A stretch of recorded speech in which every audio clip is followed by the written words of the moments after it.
head coach of US under-18 team, Don Granito. Great start to the game, even though you didn't capitalize on scoring opportunities within the first 10 minutes. But anyway, it was your intention to came out such strong.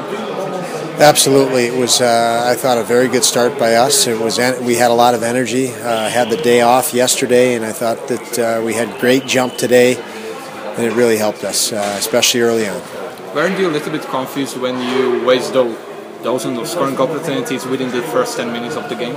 I just felt if we stayed on it, good things would happen. It could be frustrating, but we knew they're a very good team, very skilled, and obviously have a great goaltender. So we knew we were going to have to keep on it. So it wasn't a surprise that it took a lot of chances before we could finally score.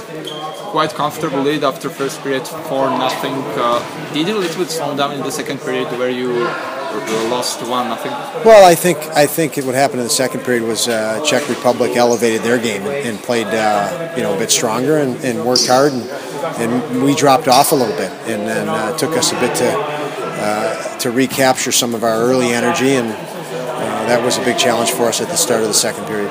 But obviously you probably weren't satisfied with the second period or with the play in the second period, so was it necessary to, for example, raise the voice in the locker room? It was. It was a period that we did not want. Certainly we felt we had a good first period, and we felt we got outworked by the Czech in the second period, and I didn't want our guys to accept that, and I thought we responded very well in the third, and I thought overall it was a very good third period, both teams back and forth. Those two goals at the beginning of the third period, I guess that they were insurance money, right? They were big goals for us, just again because we hadn't scored since the first, and we hadn't played the way we needed to play. So those were big goals, and it helped us kind of put the game put us in a much more comfortable position.